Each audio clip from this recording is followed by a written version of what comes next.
পাশে বসে পায়ে পায়ে কখনো চলে যায় এ জীবন উদযাপনের সুর রেডিও রেডিও যাদবপুর এগিয়ে চলার সুর radio radio Jadavpur 90.8 MHz community radio Jadavpur university. মুক্ত চিন্তার পথে ভিন্ন মননের খোঁজ কমিউনিটি রেডিও যাদবপুর। আপনারা শুনছেন কমিউনিটি রেডিও যাদবপুর 90.8 মেগাহার্টজ। এই বেতার সম্প্রচারটি যাদবপুর বিশ্ববিদ্যালয়ের technical education quality improvement programme TEQIP-র অংশ। শুরু হচ্ছে আমাদের বিশেষ অনুষ্ঠান ম্যাটিক্স কৃষি পাঠশালা। এই অনুষ্ঠানে আমরা ভূমি সুরক্ষা এবং চাষবাসের নানান দিক নিয়ে আলোচনা করব। 90.8 কমিউনিটি রেডিও JU-তে এই বিশেষ অনুষ্ঠান শুনবেন সপ্তাহে 3 দিন। সঙ্গে থাকবেন কৃষক এবং কৃষি বিশেষজ্ঞরা। ভারত সরকারের রাসায়নিক ও সার মন্ত্রকের উদ্যোগে এবং ম্যাটিক্স ফার্টিলাইজার অ্যান্ড কেমিক্যালস লিমিটেডের সহায়তায় অনুষ্ঠানটি সম্প্রচার করা হচ্ছে। ভারতের যে সার কোম্পানিগুলি সবচেয়ে দ্রুত গতিতে বৃদ্ধি পাচ্ছে ম্যাটিক্স ফার্টিলাইজার্স অ্যান্ড কেমিক্যালস লিমিটেড তার মধ্যে অন্যতম। পশ্চিমবঙ্গের পানাগড়ে অবস্থিত তাদের কারখানায় বছরে 12.5 লক্ষ টনের ওপর ইউরিয়া সার উৎপাদন হয়। ভারত সরকারের গ্রিনফিল্ড প্রজেক্ট হিসেবে স্বীকৃত এই কারখানায় তৈরি হয় ডক্টর ফসল। ইতিমধ্যেই যা পূর্ব ভারতের সর্বাধিক বিক্রিত ইউরিয়া সার হয়ে উঠেছে। কৃষি উন্নয়ন ও ভূমি সুরক্ষা, ক্ষুধা, অপুষ্টি ও দারিদ্র্য দূরীকরণ, গ্রামীণ এলাকা ও বস্তি উন্নয়ন, লিঙ্গ সাম্য, পরিবেশ, স্বাস্থ্য, শিক্ষা ইত্যাদি নানান বিষয়ের উপর জোর দেয় ম্যাটিক্সের CSR প্রকল্পগুলি। ম্যাটিক্স এক সবুজ ভবিষ্যতের অঙ্গীকার। ম্যাটিক্স কৃষি পাঠশালার আজকের পর্ব আমরা শুরু করছি। আজকের পর্বের বিষয় কার্বন চাষ। আর এ বিষয়ে আলোচনা করার জন্য আমাদের সঙ্গে আজ স্টুডিওতে উপস্থিত আছেন doctor Madhurima Banik, HOD and assistant professor, soil science and agricultural chemistry, TNU অর্থাৎ দ্য নিউটিয়া ইউনিভার্সিটি। আপনাকে স্বাগত জানাচ্ছি আমাদের আজকের এই পর্বে। ধন্যবাদ। কার্বন চাষ এই শব্দটা একদমই আমাদের কাছে নতুন। প্রথমে একটু জানতে চাইব আপনার থেকে যে এই কার্বন চাষ বলতে আমরা ঠিক কি বুঝি? কার্বন চাষ আজকে খুব একটা গুরুত্বপূর্ণ একটা বিষয় হয়ে দাঁড়িয়েছে। কার্বন চাষ হচ্ছে গিয়ে এমন একটা চাষের পদ্ধতি যেটাতে আমরা মাটির মধ্যে কার্বনকে স্টোর করে রাখতে পারি। তো এইটা হচ্ছে গিয়ে আমরা আরেকটি নামেও জানতে পারি, যেটাকে আমরা বলে থাকি কার্বন সিকুয়েস্ট্রেশন, মানে মাটির মধ্যে কার্বনকে স্টোর করে রাখা। তো আমরা বিভিন্ন কৃষি পদ্ধতি প্রয়োগ করে এই কার্বনকে কিন্তু মাটির মধ্যে অনেক বছর ধরে কিন্তু আমরা স্টোর করে রাখতে পারি। তো আমরা জানি যে আমাদের যে আজকাল তাপপ্রবাহ বেড়েছে বা বিভিন্ন রকমের কিন্তু আমরা তাপমাত্রার পরিবর্তন দেখেছি, তো সেইগুলো মূলত কারণ হচ্ছে গিয়ে আমাদের যে বায়ুমণ্ডলে যে বিভিন্ন গ্যাসগুলো রয়েছে, যেমন carbon dioxide, methane, nitrous oxide, এগুলোকেও আমরা বলি গ্রিন হাউস গ্যাস। এই ধরনের গ্যাসগুলো আমাদের তাপমাত্রা কিন্তু দিনের পর দিন বাড়িয়ে চলেছে, যে জন্য দেখা যাচ্ছে যে প্রচুর ফলন কিন্তু কমে আসছে এবং জলের তাপমাত্রা বাড়ছে, যে জন্য প্রচুর মাছের কিন্তু মৃত্যু হয়ে যাচ্ছে।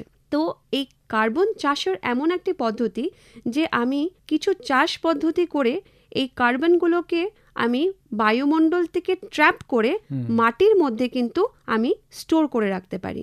এই পদ্ধতিটাকে আমি বলতে পারি কার্বন চাষ। তাহলে কার্বন চাষের কারণে বা কার্বন চাষের ফলে আমরা বাতাসে যে কার্বন আছে সেটাকে আমরা মাটির মধ্যে স্টোর করতে পারছি, এই তো? একদম। আমরা খালি কার্বন ডাইঅক্সাইডটা নয়, আমরা যে বিভিন্ন গ্রিন হাউস গ্যাসেস রয়েছে, যেমন আমরা মিথেন বা নাইট্রাস অক্সাইড, যেগুলো আমাদের বিভিন্ন কৃষি কাজের থেকে কিন্তু তৈরি হচ্ছে, যেমন আমরা ধান ফসল এগুলো কিন্তু উৎপাদন করছি, তার থেকে কিন্তু প্রচুর পরিমাণ এই মিথেন বা নাইট্রাস অক্সাইড কিন্তু আমাদের বায়ুমণ্ডলে গিয়ে থাকে। এবং দেখা যাচ্ছে আমাদের যে গরু বাছুর, এদেরকে যেটা আমরা বলে থাকি লাইভ স্টক, তো এইগুলোর থেকেও দেখা যাচ্ছে যে তাদের বিভিন্ন মলমূত্র থেকে যে অ্যামোনিয়া বেরিয়ে থাকছে, সেগুলোর থেকেও কিন্তু দেখা যাচ্ছে বায়ুমণ্ডলে এই গ্রিন হাউস গ্যাসের সংখ্যা কিন্তু বেড়ে যাচ্ছে। তো আমরা যে কৃষি কাজ আমরা যেগুলো করছি বা আমরা যেগুলো আমাদের গরু বাছুরের যে এই মানে মলমূত্র রয়েছে সেখান থেকে দেখতে পাচ্ছি যে এই গ্রিন হাউস গ্যাসে তারা কিন্তু 11% কিন্তু বৃদ্ধি করে থাকে। তো আমাদের কৃষি কাজ কিন্তু এই গ্লোবাল ওয়ার্মিং যেটা আমরা বলে থাকি চারিদিকে কিন্তু এখন একটা তাপপ্রবাহ চলে যাচ্ছে, তো এটা কিন্তু আমরা দেখতে পাচ্ছি যে এই বিভিন্ন গ্রিন হাউস গ্যাস জন্যই কিন্তু হয়ে থাকে। তো এই কার্বন চাষের মাধ্যমে কিন্তু আমরা এই গ্রিন হাউস গ্যাসগুলোকে কমিয়ে আমরা মাটির মধ্যে কিন্তু সেগুলো দিনের পর দিন স্টোর করে রাখতে পারি। তো এইটাকে আমরা বলে থাকি কার্বন চাষ। আচ্ছা, এই যে আপনি বলছেন যে পৃথিবীর উষ্ণতা বেড়ে যাওয়া বা তাপমাত্রা বেড়ে যাওয়া, এই কারণে আমরা যে বলে থাকি যে বেশি বেশি করে গাছ লাগান, তো বেশি বেশি করে গাছ লাগান আমরা যেটা বলে থাকি, আর এই যে কার্বন চাষ, এই দুটোর মধ্যে ঠিক পার্থক্যটা কোথায়? গাছ লাগানোর মধ্যে কি কারণ আছে, যখন আমরা কোনো গাছ লাগাচ্ছি গাছের কিন্তু নিজের খাওয়ার জন্য একটা পদ্ধতি ওরা করে থাকে যেটাকে আমরা বলি ফটোসিনথেসিস। সালোকসংশ্লেষ।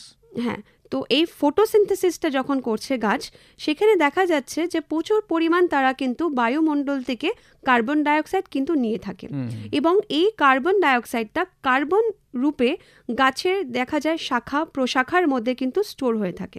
তো এই গাছের যে অংশগুলো কিন্তু মাটির মধ্যে যে গোড়াগুলো থাকে তার মধ্যেও কিন্তু প্রচুর পরিমাণ কার্বন থেকে থাকে। তো আমি দেখতে পাচ্ছি যত রকম এই গাছগুলো থাকে বা আমি বিভিন্ন রকমের যে ফসলগুলো লাগাচ্ছি তাদেরকে মানে না পুড়িয়ে দিয়ে যখন আমরা ফসলকে কেটে ফেলি তখন দেখা যাচ্ছে সেগুলোকে যদি আমরা মাটির মধ্যে প্রয়োগ করে দিই সেগুলোকে কিন্তু কার্বন চাষের কিন্তু একটা পদ্ধতি আমরা বলতে পারি। আচ্ছা, এই যে পদ্ধতির কথা বললেন, তো এই কার্বন চাষের আধুনিক যে পদ্ধতিগুলো সেগুলো যদি একটু বলেন। হ্যাঁ, কার্বন চাষ যেরকম আমাদের কৃষক বন্ধুরা কিভাবে করতে পারে, প্রথম হচ্ছে গিয়ে যে প্রচুর পরিমাণ গাছ লাগাতে হবে, যেগুলো হচ্ছে আমরা বলে থাকি ইংরাজিতে যে অ্যাফরেস্ট্রেশন করতে হবে, মানে গাছ কাটা বন্ধ করতে হবে এবং প্রচুর পরিমাণে নতুন গাছ কিন্তু লাগাতে হবে। কেন দেখা যাচ্ছে যে এই গাছগুলো যেগুলো রয়েছে সেগুলো প্রচুর পরিমাণ কিন্তু কার্বন নিজের শাখা প্রশাখায় কিন্তু স্টোর করে রাখে।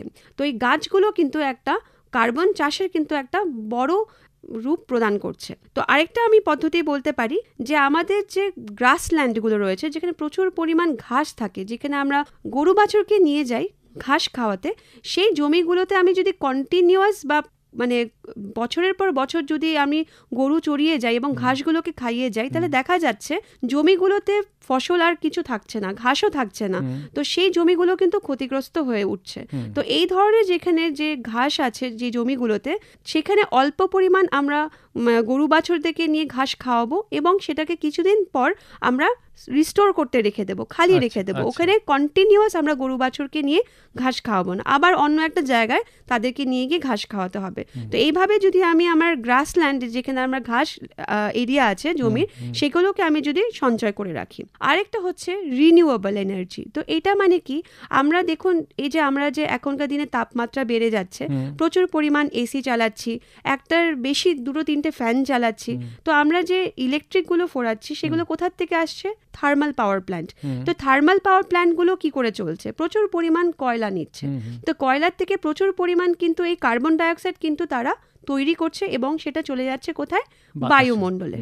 তো এইটা বিনিময়ে আমরা কি এখন করতে পারি যে আমরা কিন্তু এই সূর্যের আলো যেটাকে আমরা বলি সোলার এনার্জি, আজকে কিন্তু প্রচুর জায়গায় সোলার প্যানেল কিন্তু লাগানো হয়েছে, যেখান থেকে কিন্তু আমরা সূর্যের আলোকে ট্র্যাপ করে সেটাকে সঞ্চয় করে আমরা বিভিন্ন রকমের আমাদের লাইট হোক, আমাদের পাখা হোক, সেগুলো কিন্তু আমরা চালাতে পারি। এবং আমরা দেখতে পারি আরেকটা সোর্স অফ এনার্জি আছে যেটাকে আমরা বলি উইন্ড এনার্জি, হাওয়ার মাধ্যমে যে এনার্জিটা আমরা তৈরি করছে।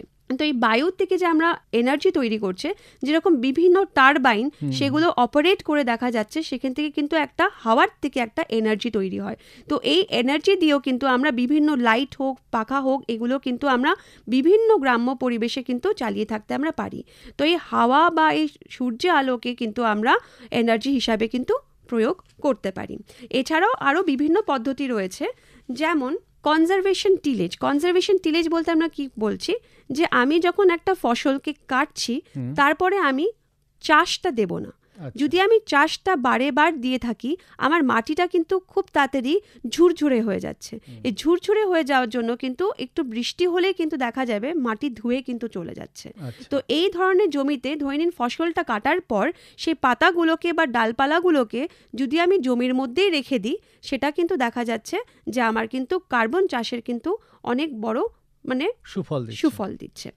আরেকটি হচ্ছে যে আমি জৈব সার প্রয়োগ করে আমি ফসল উৎপাদন করছি। আচ্ছা। যে যদি আমি জৈব সার প্রয়োগ করি বিনিময়ের ইউরিয়ার সারের বা যেটা রাসায়নিক সার আমি বলেছি, সেখান থেকে দেখা যাচ্ছে খুব অল্প পরিমাণ কিন্তু এই নাইট্রাস অক্সাইড, যেটা একটা গ্রিন হাউস গ্যাস, সেটা কিন্তু তৈরি হচ্ছে। তো আমি জৈব সার হিসাবে আমি কি বলতে পারি, আমি FYM ফার্মইয়ার্ড ম্যানিওর, যেটা গরু বাছুরের মলমূত্র থেকে তৈরি করছি, বা কম্পোস্ট, যেটা ঘরের আবর্জনা থেকে তৈরি করছি, বা কেঁচো সার বা এই গোবর সার, এই ধরনের সারগুলো যদি আমি জমিতে দিয়ে থাকি, সেখান থেকে দেখা যাচ্ছে খুব অল্প পরিমাণ কিন্তু নাইট্রাস অক্সাইড তৈরি হচ্ছে। তো এটাও কিন্তু কার্বন চাষের একটা অনেক বড় একটা কিন্তু সুফল দেখা দিচ্ছে। আরেকটা হচ্ছে গিয়ে যে আমি উন্নত সেচ মানে প্রয়োগ করব জমিতে। যেমন হচ্ছে যদি আমি ধান চাষ করি, ধান চাষে কি হচ্ছে, আমি কন্টিনিউয়াস জল রাখবো না জমিতে।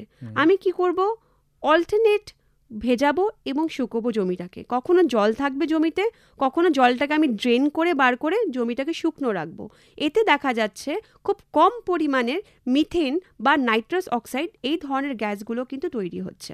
তো এটা হচ্ছে গিয়ে উন্নত সেচের একটা পদ্ধতি। মানে সেচের কারণেও এই ধরনের গ্যাস উৎপন্ন হতে পারে। অবশ্যই, কেন আমরা যখন কোনো মানে ধরে নিন ধান চাষ করছি, সেখানে কিন্তু যে আমাদের জল রয়েছে, মাটির কিন্তু ওখানে কেমিস্ট্রিটাই অন্যরকম হয়ে যায় যখন একটা মাটির ওপরে জল থাকে। এই যে বিভিন্ন যে আয়নগুলো রয়েছে মাটির মধ্যে, তারা কিন্তু বিভিন্ন রকমের প্রতিক্রিয়া করে চলেছে মাটির মধ্যে। যখনই আমরা জল প্রয়োগ করছি জমির মধ্যে, তখন কি দেখা যাচ্ছে যে সেখানে কিন্তু অক্সিজেনের অভাব তৈরি হচ্ছে জমিতে। তো সেখানে যে মাটির মধ্যে যে কার্বনটা রয়েছে, সেই কার্বন ডাইঅক্সাইডে দেখা যাচ্ছে রিয়াকশন করে তৈরি করে দিচ্ছে মিথেন।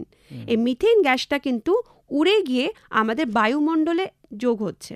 এই মিথেন প্রচুর পরিমাণ কিন্তু আমাদের তাপমাত্রাকে বাড়িয়ে দিতে কিন্তু সক্ষম হয়ে থাকে। এবং দেখা যাচ্ছে যে নাইট্রোজেন, ধরে নিন আমি যদি ইউরিয়া কোনো রাসায়নিক সার দিয়ে থাকি, এই ইউরিয়াটা তৈরি হচ্ছে কিন্তু মানে আলটিমেটলি আমার নাইট্রোজেন ফার্টিলাইজারের মধ্যে পড়ছে, যেটা অ্যামোনিয়াম ফর্মে তৈরি হচ্ছে। কিন্তু দেখা যাচ্ছে যেহেতু জল রয়েছে জমিতে, অক্সিজেনের অভাবে এই দেখা যাচ্ছে যে এই অ্যামোনিয়ামটা কিছু ক্ষেত্রে হয়তো নাইট্রেটে তৈরি হয়ে গিয়ে এই নাইট্রেট থেকে উল্টো দিকে রিয়াকশন হয়ে নাইট্রাস অক্সাইড তৈরি হচ্ছে। মানে নাইট্রেট থেকে নাইট্রাইট থেকে নাইট্রিক অক্সাইড থেকে এই এলিমেন্টাল নাইট্রোজেন হয়ে কিন্তু বায়ুমণ্ডলে পৌঁছে যাচ্ছে। তো আপনি মিথেন বলুন বা নাইট্রাস অক্সাইড গ্যাস বলুন, এটা কিন্তু প্রচুর পরিমাণে আমাদের ধানের ফসল থেকে কিন্তু উৎপাদন হয়ে থাকে। আর আমরা জানি আমাদের দেশে প্রচুর পরিমাণ কিন্তু ধান উৎপাদন হয়ে থাকে। এই ধান উৎপাদনের থেকে কিন্তু প্রচুর পরিমাণ এই মিথেন বা নাইট্রাস অক্সাইড কিন্তু আমাদের বায়ুমণ্ডলে যোগ হয়ে থাকে, যেটা কি আমাদের তাপপ্রবাহকে কিন্তু অনেকটা পরিমাণ বাড়িয়ে তুলেছে। আচ্ছা, তাহলে এই কার্বন চাষের পদ্ধতি এইগুলোই। আরও একটি পদ্ধতি আছে, যেমন আমি বলতে পারি যেই ফসলগুলো আমরা কাটছি তাকে যদি আমি পুড়িয়ে দিই, সেখান থেকে দেখা যাচ্ছে কি আবার প্রচুর পরিমাণে কার্বন ডাইঅক্সাইড তৈরি হয়। যেমন আমরা কোন ফসলের যে শেষের অংশগুলো পুড়িয়ে দিই, ধরে নিন ধান গাছে যেগুলো খড়গুলো পড়ে থাকে, সেগুলো দেখা যায় খুব তাড়াতাড়ি পচন হয় না, দিনের পর দিন জমির মধ্যে পড়ে রয়েছে, জমিটাকে দখল করে রয়েছে। যেখানে যদি আমি অন্য কোনো ফসল লাগাতে চাই, আমি খড়গুলোকে কিন্তু আমাকে সরাতে হবে। তো চাষি বন্ধুরা কিছু উপায় না পেয়ে কি করে, সেই খড়গুলোকে একত্রিত করে সেগুলোকে কি হয়, পুড়িয়ে দেওয়া হয়। তো এই পুড়িয়ে দিলে দেখা যাচ্ছে যে প্রচুর পরিমাণ কিন্তু কার্বন ডাইঅক্সাইড তৈরি হচ্ছে, যেটা আবার বায়ুমণ্ডলে গিয়ে আমাদের কিন্তু তাপমাত্রা বাড়িয়ে দিচ্ছে। তো এই জন্য যদি একটা পদ্ধতি মানে অবলম্বন করা হয়েছে, যেটা হচ্ছে যে ক্রপ রেসিডিউ ম্যানেজমেন্ট, যে এই যে খড়গুলো তৈরি হচ্ছে সেগুলোকে আমরা জমির মধ্যেই দিয়ে দেব, এবং একটি কেমিক্যাল আছে যেটা আমরা যদি তাদের উপরে দিয়ে দিই, যেটা প্রয়োগ করি, সেটা দেখা যাচ্ছে তাড়াতাড়ি পচন হয়ে যাচ্ছে এবং এই কার্বনটা মাটির মধ্যেই কিন্তু পৌঁছে যাচ্ছে। তো এটাও কিন্তু একটা কার্বন চাষের একটা কিন্তু উন্নত ধরনের একটি মানে পদক্ষেপ। দূরে সে পাশে বসে পায়ে পায়ে কখনো চলে যায় দূর,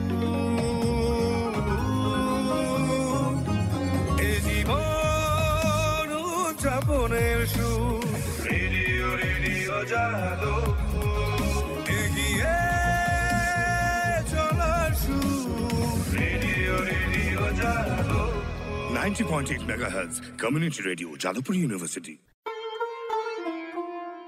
মুক্ত চিন্তার পথে ভিন্ন মননের খোঁজ কমিউনিটি রেডিও যাদবপুর। আপনারা শুনছেন কমিউনিটি রেডিও যাদবপুর 90.8 মেগাহার্টজ। এই বেতার সম্প্রচারটি যাদবপুর বিশ্ববিদ্যালয়ের technical education quality improvement programme TEQIP-র অংশ। JU কমিউনিটি রেডিও 90.8 মেগাহার্টজে শুনছেন ম্যাটিক্স কৃষি পাঠশালা। ম্যাটিক্স কৃষি পাঠশালার আজকের পর্বে আমরা আলোচনা করছি কার্বন চাষ নিয়ে। এ বিষয়ে আলোচনা করার জন্য আজ স্টুডিওতে উপস্থিত আছেন doctor Madhurima Banik, HOD and assistant professor, soil science and agricultural chemistry, TNU অর্থাৎ দ্য নিউটিয়া ইউনিভার্সিটি। আচ্ছা, আমরা তো কার্বন চাষ এবং কার্বন চাষের পদ্ধতি শুনলাম এতক্ষণ আপনার থেকে। তো এবার একটু জানতে চাইব যে চাষি বন্ধুরা কেন এই কার্বন চাষ করবেন? আজকাল একটা খুব ভালো ব্যবসা দেখা যাচ্ছে যে বিভিন্ন বড় বড় কিছু কোম্পানি আছে, তারা কৃষক বন্ধুর সাথে জড়িত হয়ে এই কার্বন চাষকে কিন্তু আনার চেষ্টা করছে। তো কার্বন চাষটা কেনই বা আমাদের কৃষক বন্ধুরা করবে? কেন তারা প্রচুর পরিমাণ কিন্তু এই কার্বন চাষ করে টাকা উপার্জন করতে পারে। আচ্ছা, যেমন কি একটা পদ্ধতি বলি, তো ধরে নিন একটা কোম্পানি আছে, এরা কি করছে, বিভিন্ন কৃষক বন্ধুদের সাথে এরা জড়িত হচ্ছে। তো এরা চাষিদেরকে বলছে যে আপনি জৈব পদ্ধতিতে আপনি কিন্তু চাষবাসগুলো করবেন, যেখানে কোনো রাসায়নিক সার কিন্তু প্রয়োগ করা হবে না। তো জৈব পদ্ধতিতে সে যখন চাষবাস করছে, দেখা যাচ্ছে সে মাটির মধ্যে প্রচুর পরিমাণ কিন্তু এই কার্বনগুলোকে স্টোর করতে পারছে। যেটা আমি বিভিন্ন পদ্ধতি বলেছি আগেও, যেমন আমরা কিছু পরিমাণ করতে পারি যে গাছগুলোকে কাটার পরে জমির মধ্যে ফিরিয়ে দেওয়া, বিভিন্ন রকমের ক্রপ রোটেশন, মানে একটার পর বিভিন্ন রকমের গাছ লাগাবো, একই ফসল বারবার না লাগিয়ে আমরা ক্রপ ফসল পরিবর্তন করব। তারপরে হচ্ছে গিয়ে প্রচুর পরিমাণ গাছ লাগাবো, যে আমরা মানে যেগুলো হচ্ছে আমাদের কার্বনগুলোকে ধরে রাখতে পারে। এবং মানে কাভার ক্রপ হচ্ছে এমন বড় বড় পাতার কিছু ফসল থাকবে যেগুলো আমার জমিকে ঢেকে রাখবে এবং কম চাষ দেওয়া জমিতে। তো এই ধরনের পদ্ধতিগুলো যদি আমি মানে করে আমি চাষবাস করি, একটা কৃষক বন্ধু যদি সে চাষবাস করে, দেখা যাবে সে মাটির মধ্যে প্রচুর পরিমাণ কিন্তু কার্বন স্টোর করেছে। এবার একটা এজেন্সিকে সে যোগাযোগ করলো, যে কোম্পানিটা, যে এবার আপনি মেপে দেখুন যে কত পরিমাণ কার্বন সে জমির মধ্যে স্টোর হয়েছে। এটা পরিমাপ করা যায়? এটা পরিমাপ করা যায়, একটা সেন্সর বেস টেকনোলজি আছে। এবার সেই কোম্পানিগুলো এসে সে কার্বন জমির মধ্যে কতটা স্টোর হয়েছে তাকে মেপে নেয়। এবার দেখা যাচ্ছে যদি 1 মেট্রিক টন কার্বন ডাইঅক্সাইড বা কার্বন স্টোর হয়েছে মাটির মধ্যে, সেই কৃষক বন্ধুকে 1 ক্রেডিট দেওয়া হয়, যেটাকে আমরা বলে থাকি কার্বন ক্রেডিট। আচ্ছা, তো এই কার্বন ক্রেডিট দিলে কি হচ্ছে, ধরে নিন এই কার্বন ক্রেডিটের একটা সামান্য একটা মূল্য অ্যামাউন্ট আমি বলছি, যেমন $50, যেটা আমাদের হয়তো ভারতের কারেন্সিতে 5,000 টাকাই হতে পারে। তো এটা কিন্তু একটা কৃষক বন্ধুকে দিচ্ছে। তো এবার কি হচ্ছে, যে কোম্পানিটা এই কৃষক বন্ধুর সাথে যে হাত করে চাষবাস করতে বলেছে, এটা যদি এরোপ্লেন কোম্পানি আমি যদি বলি, তো এই প্লেন যখন উড়ছে আকাশে, তারাও কি করছে, তাদের মধ্যে যে বিভিন্ন যে তেলগুলো তারা ইউজ করছে, সেটার থেকেও কিন্তু তারা কার্বন ডাইঅক্সাইড বায়ুমণ্ডলে ছাড়ছে। সেটা হয়তো ধরা যাক, আমি একটা উদাহরণ দিয়ে বলি, যে হয়তো 5 মেট্রিক টন কার্বন ডাইঅক্সাইড তারা বায়ুমণ্ডলে ছাড়ার পারমিশন রয়েছে, কিন্তু কোনো কারণে দেখা যাচ্ছে সে হয়তো 6 মেট্রিক টন কার্বন ডাইঅক্সাইড বায়ুমণ্ডলে ছেড়েছে। আচ্ছা, সে একটা যে বেশি মেট্রিক টন কার্বন ডাইঅক্সাইড হলো, সেটার জন্য কিন্তু তাকে গভর্নমেন্টের কাছে কিন্তু তাকে প্রচুর পরিমাণ টাকা দিতে হবে, ক্ষতিপূরণ দিতে হবে। তো এই জন্য দেখা যাচ্ছে যে এই যে চাষি বা কৃষক বন্ধু যার সাথে সে টাই আপ করেছে, মানে একসাথে করেছে, তার থেকে 1 ক্রেডিট সে কোম্পানিটা নিচ্ছে, বেশি পয়সার বিনিময় তাকে দিচ্ছে। মানে সে আগে হয়তো 5,000 টাকা গভর্নমেন্ট থেকে পাচ্ছিল, সেটা হচ্ছে গিয়ে কোম্পানিটা তাকে বলছে যে তোমাকে আমি হয়তো 50,000 টাকা দেবো, তুমি আমাকে 1 ক্রেডিটটা দিয়ে দাও। সে 1 ক্রেডিটটা কি হলো, তার কোম্পানিতে সে যোগ করলো, তার মানে 5 প্লাস ওই চাষি কৃষক বন্ধুর 1 ক্রেডিট, মানে 6 ক্রেডিট এবার কিন্তু তার পূরণ হয়ে গেল, তাকে কিন্তু আর ক্ষতিপূরণ দিতে হলো না। তো এটা দেখা যাচ্ছে যে একটা কোম্পানির কিন্তু অনেক ভালো একটা রয়েছে গভর্নমেন্টের কাছে, যে দেখুন আমরা কম পরিমাণ বায়ুমণ্ডলে দূষণ করছি এবং আমরা কিন্তু মানে ঠিক পদ্ধতি মানে অবলম্বন করে কিন্তু আমরা আমাদের কোম্পানির কাজ চালিয়ে যাচ্ছি। তো এটা কিন্তু দেখা যাচ্ছে যে কৃষক বন্ধুরাও কিন্তু একটা ভালো মূল্যের বিনিময় কিন্তু এটা কার্বন চাষের মানে পরিবর্তনে পেয়ে যাচ্ছে। আচ্ছা, তাহলে কার্বন চাষ করলে কৃষক বন্ধুরা সেখান থেকে কিছু ইনকাম করতে পারছে, আয় করতে পারছে। তো আপনি তো কার্বন চাষের নানান রকমের সুবিধা বললেন, এছাড়াও কি আরও কিছু সুবিধা আছে? একটা কৃষক বন্ধু হচ্ছে সে টাকা পাচ্ছেও, কিন্তু তার যে সারা জীবনে সে তার পুঁজি হচ্ছে সেই জমিটি। এবার সে যে পদক্ষেপগুলো অবলম্বন করছে, যে হচ্ছে গিয়ে যে ফসলগুলোকে জমির মধ্যে কেটে আবার দিয়ে ফিরিয়ে দেওয়া, বা আমার কম চাষ দেওয়া, বা গাছ রোপণ করা, এই যেগুলো বললাম সেগুলো যদি সে বারবার করতে থাকে, দেখা যাচ্ছে মাটির স্বাস্থ্য কিন্তু ভালো হচ্ছে। দেখা যাচ্ছে যে দিনের পর দিন সে যদি এই জৈব সার প্রয়োগ করতে পারে, রাসায়নিক সারের পরিমাণ কমিয়ে দিয়ে, তার মাটির স্বাস্থ্য কিন্তু দিনের পর দিন কিন্তু উন্নত হয়ে যাবে। এবং দেখা যাচ্ছে এই জমির কিন্তু অর্গ্যানিক কার্বন কন্টেন্ট কিন্তু একের বেশি হয়ে যাচ্ছে। তো সে কিন্তু বিভিন্ন রকমের কিন্তু তার ফসলের বৃদ্ধি কিন্তু এই ধরনের জমিতেও দেখতে পাচ্ছে। তো চাষি বন্ধু যে খালি টাকা পাচ্ছে এই কার্বন চাষ করে তা কিন্তু নয়, দিনের পর দিন তার কিন্তু মাটির স্বাস্থ্যটাও ভালো হতে চলেছে। আচ্ছা, এই কার্বন চাষ যেটা বলছিলাম যে একেবারে নতুন একটা শব্দ আমাদের কাছে, চাষি বন্ধুদের কাছে। এখানে আমরা কয়েকটা শব্দ শুনে থাকি, যেমন কার্বন ক্রেডিট। এই কার্বন ক্রেডিট এবং কার্বন মার্কেট, এই দুটো বলতে ঠিক আমরা কি বুঝবো? কার্বন ক্রেডিট মানে হচ্ছে গিয়ে, যেটা একটু আগে আমি বলে থাকলাম, এই কার্বন ক্রেডিট মানে হচ্ছে গিয়ে যে আমাদের যে বিভিন্ন ইন্ডাস্ট্রি আছে, ফ্যাক্টরি আছে, তারা বিভিন্ন জিনিস তৈরি করছে এবং কি করছে, বায়ুমণ্ডলে কিন্তু এটা প্রচুর পরিমাণ কার্বন ডাইঅক্সাইড আমরা দেখেছি চিমনি মাধ্যমে সে ধোঁয়াগুলো বেরিয়ে যায়। এই ধোঁয়াগুলোর মধ্যে কিন্তু বেশি পরিমাণ কিন্তু আমাদের এই কার্বন ডাইঅক্সাইড রয়েছে এবং আদার কিছু মানে আরও কিছু ক্ষতিকারক মানে গ্যাস রয়েছে, যেমন মিথেন থাকতে পারে, নাইট্রাস অক্সাইড থাকতে পারে।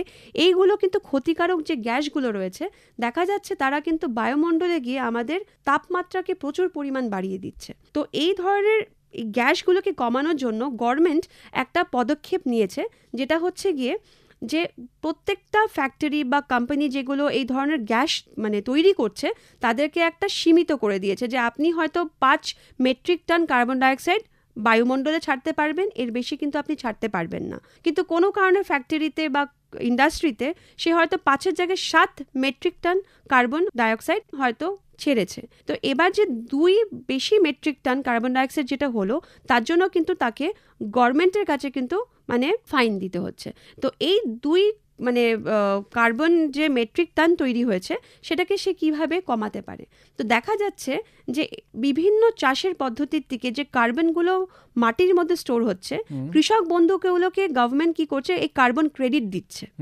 ঠিক আছে, 1 মেট্রিক টন যদি মাটির মধ্যে কার্বন জমে থাকে, ঠিক মানে একটা সার্টিফিকেট দেওয়া হয় একটা কৃষক বন্ধুকে, সেটার মূল্য মোটামুটি $50 কাছাকাছি হয়ে থাকে। তো এবার হচ্ছে গিয়ে এই সার্টিফিকেটটা কারা দেন? এটা গভর্নমেন্টই দিচ্ছে, কারণ আমাদের কেন্দ্রীয় সরকারই এই সার্টিফিকেটগুলো দিয়ে থাকে এই কৃষক বন্ধুদেরকে। এবার কি হচ্ছে, যে কোম্পানিগুলো এই কৃষক বন্ধুর সাথে যুক্ত হচ্ছে, তারা কি করছে, তারা এই কার্বন ক্রেডিটগুলো নিজের কোম্পানিতে টাই আপ করার চেষ্টা করছে, নেওয়ার চেষ্টা করছে। এবার হচ্ছে কি তারা এর বিনিময়ে বেশি পরিমাণ মূল্য একটা কৃষক বন্ধুকে দিয়ে সে কার্বন ক্রেডিটগুলো নিয়ে নিচ্ছে। ধরে নিন একটা কৃষি বন্ধু হয়তো 2 কার্বন ক্রেডিট সে হয়তো পেয়েছে। এবার যে কোম্পানিতে 2 কার্বন ক্রেডিট বেশি হয়েছে, এরা কি করছে, ওই কৃষক বন্ধুর থেকে 2 কার্বন ক্রেডিট নিয়ে সেটা কিন্তু নিজের পুরো দেখা যাচ্ছে 5 হয়তো মেট্রিক টন তার পারমিশন ছিল, 2টা কিন্তু সে কার্বন ক্রেডিট থেকে যোগ করে সে কিন্তু এবার পুরো পরিমাণ 7 কার্বন ক্রেডিট কিন্তু নিজের কাছে রেখে দিচ্ছে। তো এইভাবে কিন্তু সে মানে সরকারের কাছে নিজের কোম্পানি যে একটা ভালো একটা জায়গায় থাকছে, যে আমরা কম পরিমাণ দূষণ করছি বায়ুমণ্ডলে এবং এটা কিন্তু একটা ভালো পর্যায়ে পৌঁছে যাচ্ছে সে কোম্পানিটা। তো এইগুলো কিন্তু কার্বন ক্রেডিট বা কার্বন ট্রেডিং হিসাবে কিন্তু প্রচুর কোম্পানি দাঁড়িয়ে গেছে, যারা এই ধরনের কিন্তু কার্বন ট্রেডিং করে যাচ্ছে বাজারের মধ্যে। এটা একটা কার্বন মার্কেট ফলে আমরা বলতে পারি যে কার্বন এই মার্কেটটা কিন্তু দিনের পর দিন কিন্তু এখন বৃদ্ধি হতে চলেছে এবং কৃষক বন্ধুরা নিজের মাটি স্বাস্থ্য বৃদ্ধি করতে পারছে এবং বায়ুমণ্ডলে যে আমার গ্রিন হাউস গ্যাসেস যেগুলো রয়েছে, যেগুলো হচ্ছে তারা কিন্তু কম করতে সক্ষম হচ্ছে। আচ্ছা, এই যে কার্বন ক্রেডিট যে হিসেবটা হচ্ছে, এটা কি বাৎসরিক মানে বছরে হিসেব হয়? এই কার্বন ক্রেডিটটা হচ্ছে গিয়ে যে ধরে নিন বছরে এগুলো হিসাব হয় যে কত পরিমাণ একটা ফ্যাক্টরি বা ইন্ডাস্ট্রি কার্বন ডাইঅক্সাইড এই বায়ুমণ্ডলে ছেড়ে থাকে। তো চাষি বন্ধু এই চাষ করার জন্য কাদের সঙ্গে যোগাযোগ করবেন? কৃষি বন্ধুদের সাথে বিভিন্ন কোম্পানিরা এসে যোগাযোগ করছে, মানে কৃষক বন্ধুদেরকে বলা হচ্ছে যে আপনি জৈব সার মাধ্যমে কিন্তু এই চাষবাস করতে হবে, এবং আরও অনেক পদক্ষেপ তাদেরকে নিয়ে যদি সে চাষবাস করে তখনই দেখা যাচ্ছে যে এই ধরনের কিন্তু কোম্পানিগুলো তাদেরকে এই মূল্য কিন্তু সেটা দিতে পারবে। যে কোনো চাষি বন্ধু কিন্তু মানে জানবে না সে কি পদক্ষেপ করে করবে, তো কোম্পানিগুলো এসেই কিন্তু কৃষক বন্ধুদের সাথে যুক্ত হচ্ছে এই কার্বন ট্রেডিং করার জন্য। আর এটাতে সরকারি সাহায্যও আছে, কিন্তু বিভিন্ন দেখা যাচ্ছে এখন প্রাইভেট কোম্পানি বা প্রাইভেট ফার্ম উঠে আসছে যারা কৃষক বন্ধুগুলোকে নিজেদের সাথে যুক্ত করছে, যাতে কি তারা এই কার্বন ক্রেডিটগুলো কৃষক বন্ধুদের মাধ্যম থেকে নিয়ে তাদের কোম্পানিতে তারা মানে রেখে দিতে পারে। তো এই জন্য চাষি বন্ধুরা কি করবেন যদি একটু ছোট করে লাস্টে বলেন?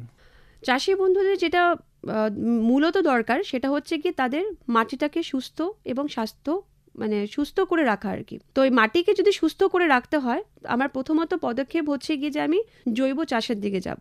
আমি যত পরিমাণ কম রাসায়নিক সার প্রয়োগ করতে পারি তত পরিমাণে কিন্তু আমার ফসলও বৃদ্ধি হবে এবং আমার মাটির স্বাস্থ্য কিন্তু দিনের পর দিন ভালো থাকবে, যেটাকে আমরা বলে থাকি টেকসই কৃষি, যেটা সাস্টেনেবল এগ্রিকালচার আমরা বলে থাকি। আমাদের তো দিনের পর দিন কিন্তু আমাদের ফসল বৃদ্ধি করতে হবে, কিন্তু যেহেতু দেখা যাচ্ছে যে আমাদের যে জনসংখ্যা সবথেকে বেশি কিন্তু আমাদের ভারতবর্ষে, তো আমাদের এই যদি মাটিটাকে আমরা ভালো না রাখতে পারি আমরা কিন্তু প্রচুর পরিমাণ ফলন কিন্তু করতে পারবো না। কার্বন চাষ তো একটা পদ্ধতি, এখন কোম্পানি অনেক উঠে এসেছে যারা এই ট্রেডিংগুলো বা মার্কেটগুলো চালাচ্ছে, কিন্তু তাতে কি বৃদ্ধি হচ্ছে যে আমাদের যে কৃষক বন্ধুদের তাদের আয়েরও বৃদ্ধি হচ্ছে, এবং আমাদের যে বায়ুমণ্ডলে যে এই ক্ষতিকারক যে গ্যাসগুলো রয়েছে যেমন কার্বন ডাইঅক্সাইড বললাম, মিথেন বললাম, নাইট্রাস অক্সাইড বললাম, এদের পরিমাণ কিন্তু অনেকটাই কমানো যাচ্ছে। এতে কমে গেলে দেখা যাচ্ছে আমাদের যে তাপপ্রবাহ হচ্ছে সেটাও কিন্তু অনেকটা কমবে, এবং জলের যে তাপমাত্রা বেড়ে যাচ্ছে যে জন্য প্রচুর পরিমাণ কিন্তু মাছ মারা যাচ্ছে। তো এই জলজ প্রাণী জলে যে মাছ জলজ প্রাণীগুলো সমস্যা হচ্ছে, তারা কিন্তু এই সমস্যার থেকে উঠে আসতে পারবে। তো এই কার্বন চাষ এমন একটা পদ্ধতি যেখানে যে এই চাষ যদি একটা কৃষক বন্ধু নিজে প্রয়োগ করে তাহলে দেখা যাচ্ছে সবভাবেই কিন্তু আমাদের লাভই হচ্ছে, ক্ষতিগ্রস্ত কেউ কিন্তু হচ্ছে না। দেখা যাচ্ছে এটাতে ইনকামও হচ্ছে এবং চাষি বন্ধু নিজের মাটিকেও সুস্থ রাখতে পারছে। তাহলে কার্বন চাষ আধুনিকতম একটি পদ্ধতি এবং আমাদের কাছে একটি নতুন শব্দ। আসলে আমাদের বিশ্ব উষ্ণায়ন দেখা দিচ্ছে, পৃথিবীতে যে তাপমাত্রা বেড়ে যাচ্ছে যে কারণে আমরা প্রাণী সহ জলজ সমস্ত প্রাণী যারা আছে তারা সবাই সমস্যার মধ্যে পড়ে যাচ্ছে। তো এই সমস্যা থেকে পৃথিবীকে বাঁচাতে কার্বন চাষ একটি বিশেষ উপায়, যার মাধ্যমে আমরা এই সমস্ত ক্ষতিকারক গ্যাস থেকে পৃথিবীকে বাঁচাতে পারি এবং মাটিকে সুরক্ষা দিতে পারি, পাশাপাশি চাষি বন্ধুদেরও কিছু বাড়তি আয় বা বাড়তি ইনকাম করতে পারবেন এই কার্বন চাষ দিয়ে। তো কার্বন চাষ নিয়ে আমাদের আজকের ম্যাটিক্স কৃষি পাঠশালার এই পর্ব এখানেই শেষ করব। এই পর্বে আমাদের সঙ্গে ছিলেন doctor Madhurima Banik, HOD and assistant professor, soil science and agricultural chemistry, TNU। আপনাকে অনেক অনেক ধন্যবাদ। ধন্যবাদ। এতক্ষণ শুনলেন আমাদের বিশেষ অনুষ্ঠান ম্যাটিক্স কৃষি পাঠশালা।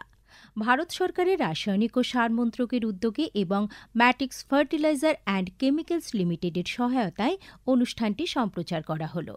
কেমন লাগলো এই অনুষ্ঠান আমাদের জানাতে পারেন 0332457262 নম্বরে।